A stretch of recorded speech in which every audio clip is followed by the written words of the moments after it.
One में स्थित एक आश्रम में एक ज्ञानी साधु रहते थे।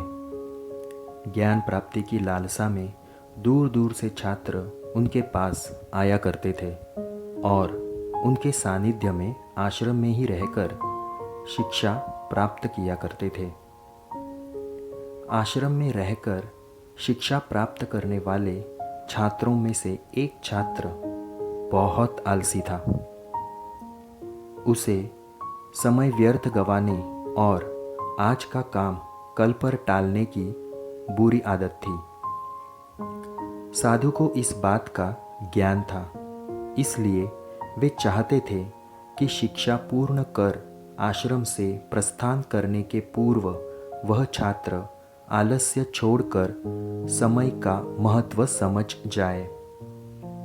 इसी उद्देश्य से एक दिन संध्याकाल में उन्होंने उस आलसी छात्र को अपने पास बुलाया और उसे एक पत्थर देते हुए कहा, पुत्र, यह कोई सामान्य पत्थर नहीं है, बल्कि पारस पत्थर है।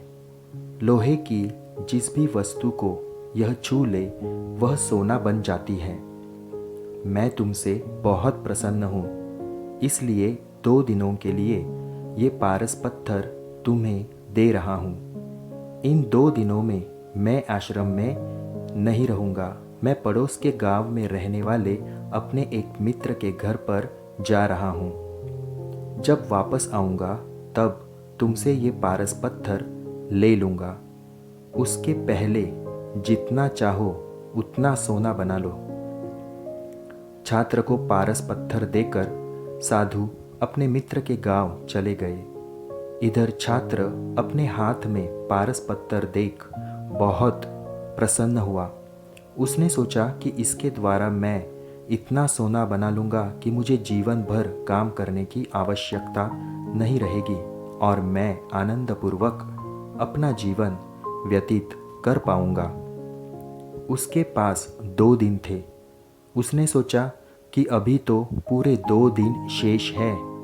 ऐसा करता हूँ कि एक दिन आराम करता हूँ, अगला पूरा दिन सोना बनाता रहूँगा। इस तरह एक दिन उसने आराम करने में बिता दिया।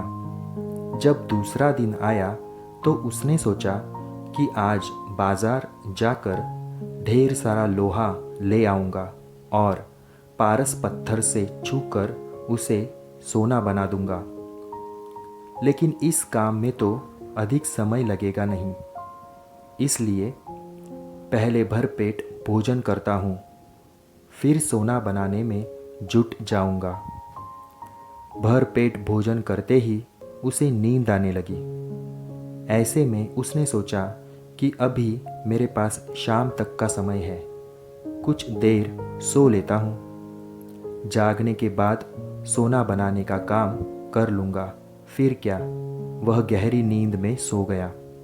जब उसकी नींद खुली तो सूर्य अस्त हो चुका था और 2 दिन का समय पूरा हो चुका था। साधु आश्रम लौट आए थे और उसके सामने खड़े हो गए। साधु ने कहा, पुत्र, सूर्यास्त के साथ ही 2 दिन पूरे हो चुके हैं। तुम मुझे वह पारस पत्थर वापस कर दो। छात्र क्या करता?